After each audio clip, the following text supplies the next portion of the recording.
I just cleaned up my cat's litter box and I still look this cute.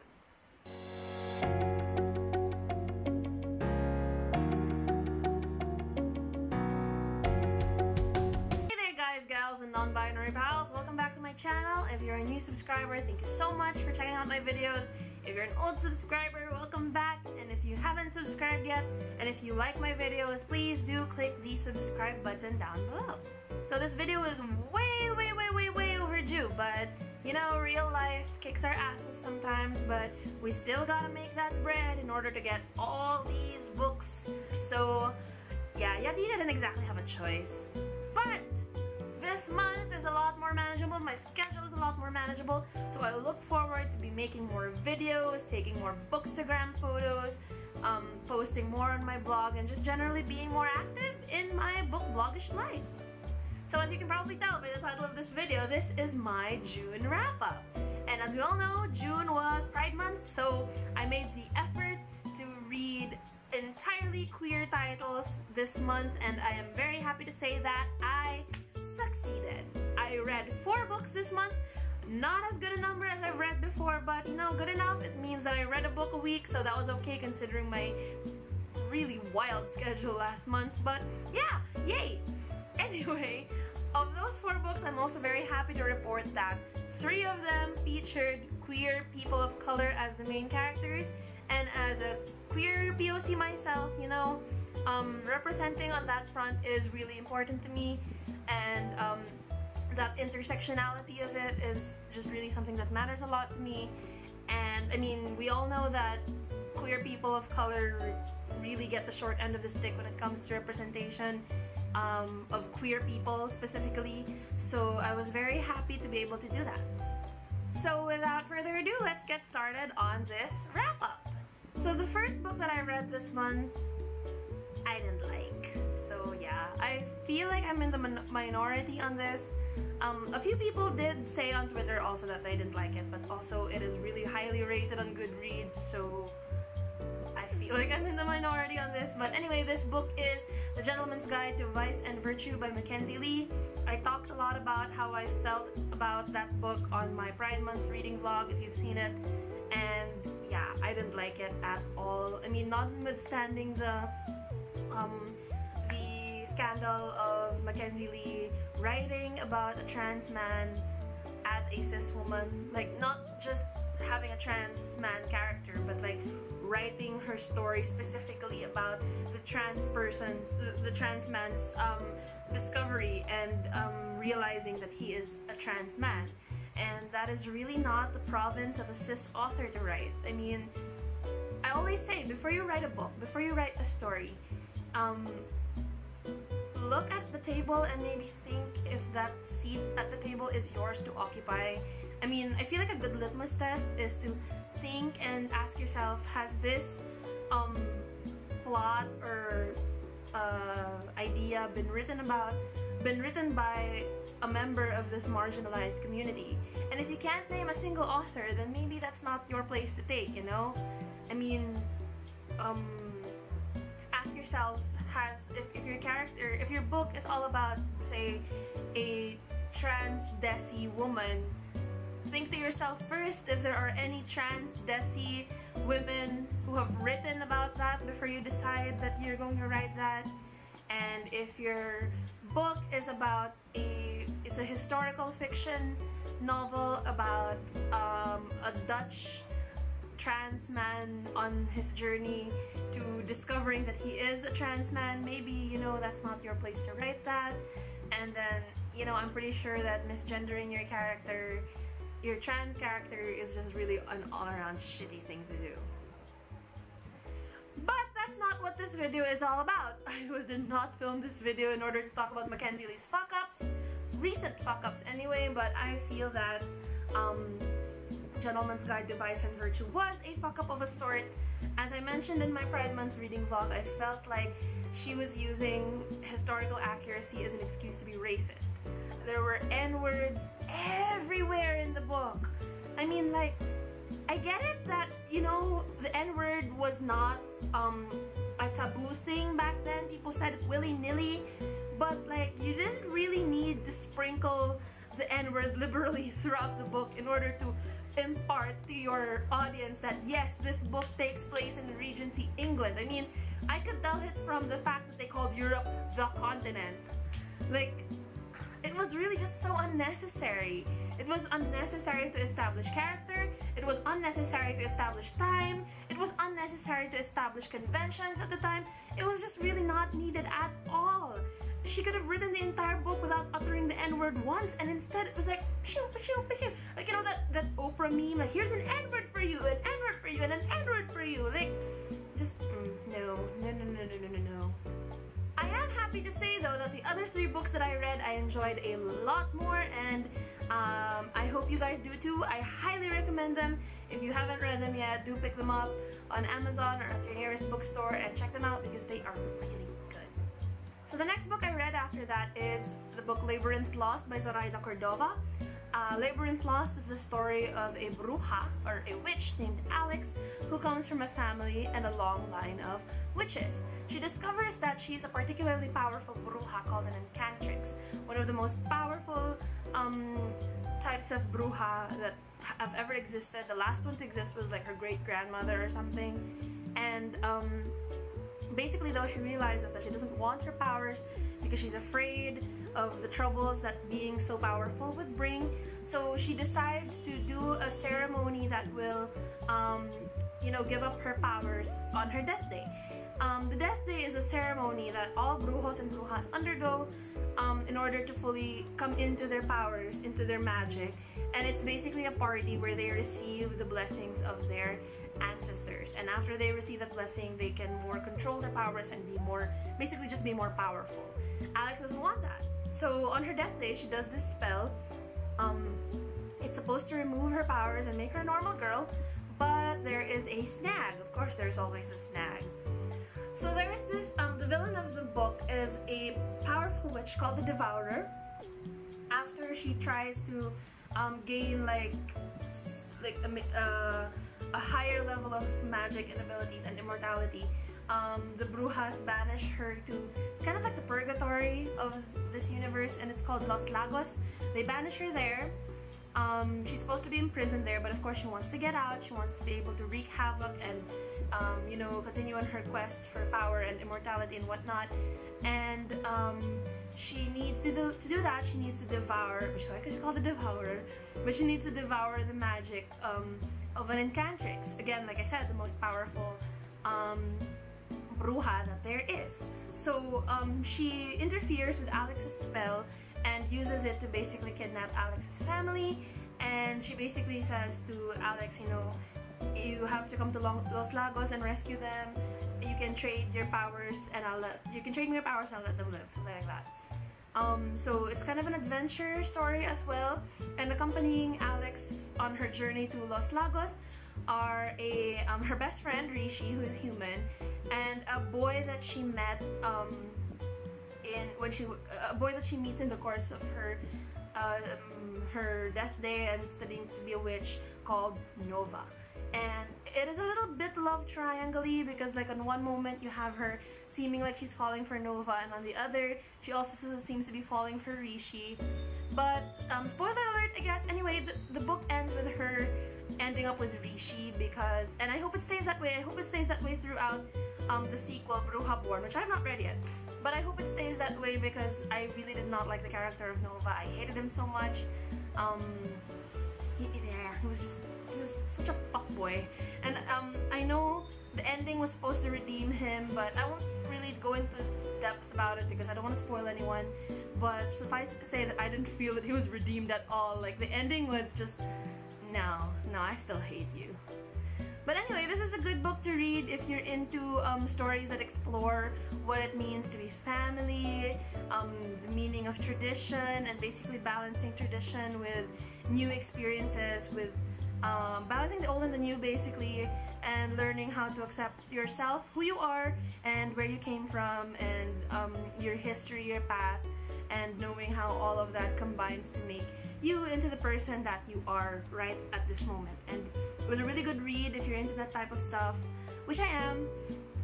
And also if you're into, you know, journey books, the kind of quest books, the kind of book, the kind of fantasy book where the characters go on a quest or a journey to achieve it. For the Dragons and Tea Book Club. I keep forgetting what it's called.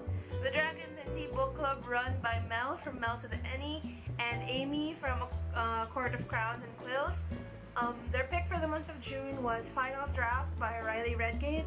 It is a quiet YA novel. I don't really like have a good explanation for what quiet YA is, but I will link a really good blog post about what exactly is quiet YA in the description box down below. Check that out if you'd like to. Anyway, it was a really good I can't English tonight! A really good quiet YA book about a high school senior who is a writer. And it's all about improving her craft and being the best writer that she can be, which is something that a lot of us can relate to, I think. And basically, you know, just not being her own worst critic and having more confidence in her work. In the book, her old mentor, her creative writing teacher, Mr. Madison, gets into an accident and is replaced at the school by a Pulitzer Prize winning author. Her name escapes me. Dr. Nazarenko. There we go. She's, like I said, she's a Pulitzer Prize winning author, and she's basically just perpetually unimpressed. She doesn't think that Lila's work is at the caliber that it should be. I don't think I mentioned the character's name before that. Anyway, her name's Lila. She's Ecuadorian, and she's also pansexual, and she's fat, so great rep on all counts. So yeah, she doesn't think, Dr. Nazarenko doesn't think that Lila is the best writer that she can be, and she pushes her to do more, to be a better writer. And basically, Dr. Nazarenko believes that in order to be a better writer, the author has to basically experience things like pain and risk and danger and distress and whatnot. And that's where authentic writing comes from, she believes. And Lila's writing does improve, but the cost of it is that Lila no longer enjoys writing. Like, it becomes something that's difficult, and it's not something that she enjoys anymore. It's no longer her reason for living, so to speak. She clearly doesn't enjoy it anymore, and then it's starting to she basically goes and does risky, dangerous behavior that's really not her at all in order to, you know, become a better writer. And yeah, like I said, she no longer enjoys the process of writing, and then that kind of behavior sort of gets in the way of her relationship with her friends and her family. So it's not worth it. The trade-off isn't worth it. I think this book touches on an issue that I feel is very important, and that it's that people can sometimes believe that worthwhile writing can only come from pain.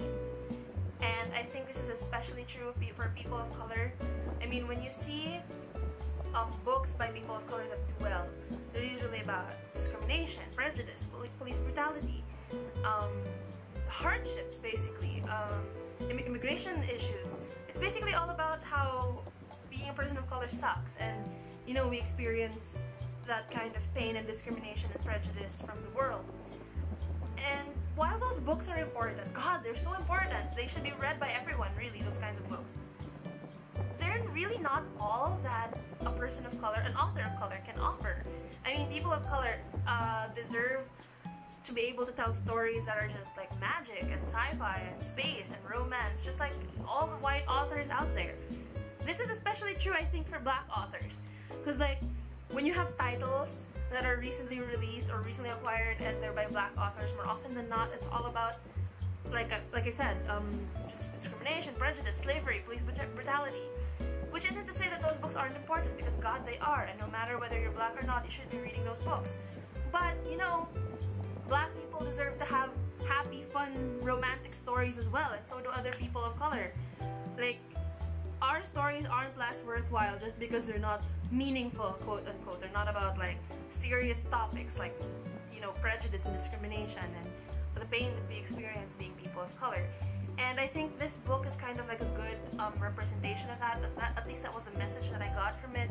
That, you know, life isn't just a series of bad things happening, a series of risky, dangerous, basically I really cannot English tonight. I don't know what's wrong with me. Basically, life isn't just a series of bad things, dark, risky, painful things happening to us. Life is also the good things that happen to us, the magic, the romance, the little bits of joy that come each and every day. And it's okay if your book is about that. It doesn't make it any less good, it doesn't make it any less meaningful, it doesn't make it any less important.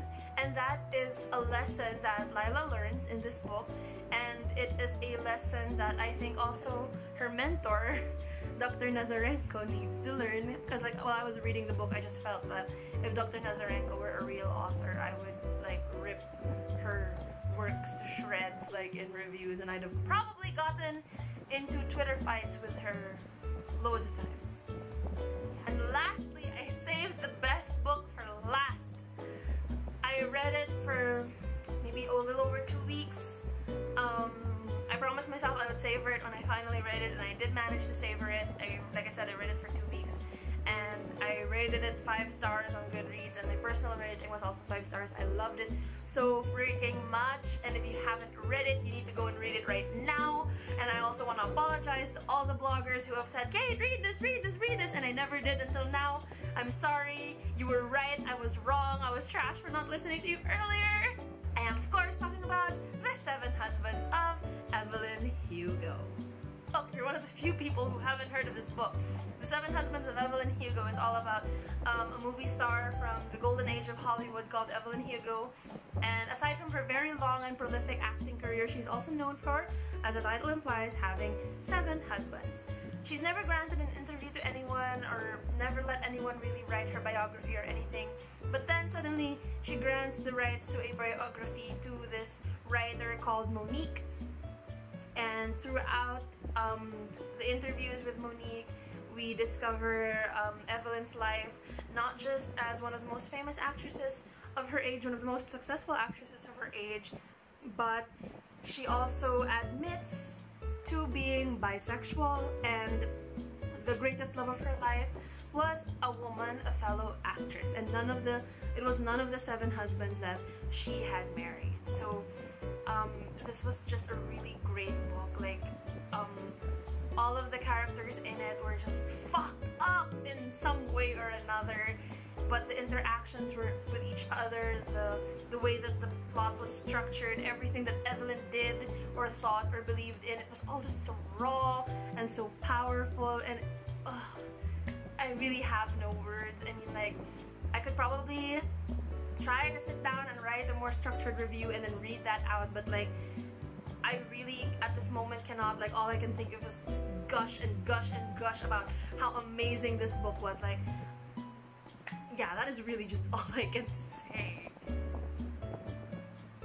It was beautifully written for one. Like, I could really see in my mind's eye, you know, the glitz and glamour of old Hollywood, and you know, the author has a way with words. Like, I could really feel Evelyn's pain and having to hide who she is, who she's in love with, and I could feel her determination to make things right, to be better. And then, you know, one thing that I liked about this book was that, because very often when you have historical fiction set in that time period, it very often doesn't mention Stonewall. And Stonewall was a big thing in New York. I mean, if you lived in New York at the time, you would have heard of it. So I'm glad that, you know, the book took the time to talk about Stonewall a little bit, and also to clearly show Evelyn donating to charities and so forth, queer charities, and basically doing something other than just hiding her secret that she's a bisexual woman. So it was just really greatly written. Oh, I really can't.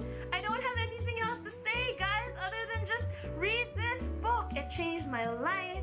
It just... So yeah, I hope you got something coherent from that long rambling about how much I love The 7 Husbands of Evelyn Hugo. If I haven't convinced you yet to read it, I have not done my job correctly, but yeah. Read it! Alright, so that was what I read for Pride Month, the month month of June. But before I go, I want to share with you guys also my June haul. So these are books that I bought in the month of June. I was supposed to be on a book buying ban, but anyway, so here's what I bought. First up is a book that I've had on my radar for the longest time, mostly because everyone on Twitter has ranted and raved about it, and the plot is something that sounds interesting to me, and I feel like I really enjoy it. And I am of course talking about Red, White, and Royal Blue by Casey McQuiston. I don't know how to pronounce it. McQuiston. Anyway, so this book, I'm pretty sure you've already heard about it. If you haven't, come out of the rock that you live under and look it up. But basically, Red, White, and Royal Blue is all about the son of the president, and in this universe, the president is a woman, and her son is a biracial person, and this is about him falling in love with the Prince of Wales, who I believe is gay.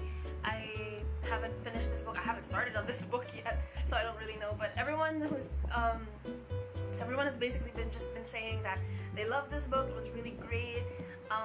It was basically what, you know, America should be, and I believe there was like this.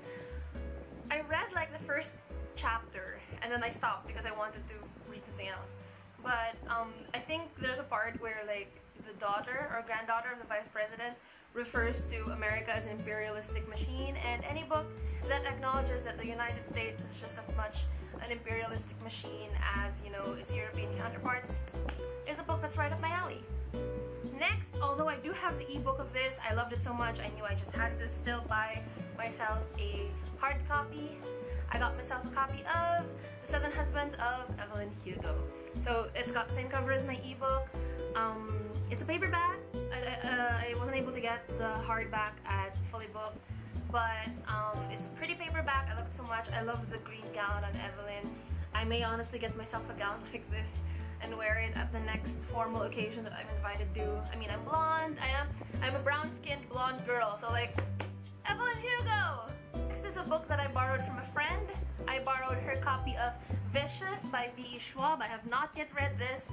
I have read the Shades of Magic trilogy, A Darker Shade of Magic, A Gathering of Light, and A Gathering of Shadows, and A Conjuring of Light. I forgot the title for a minute there.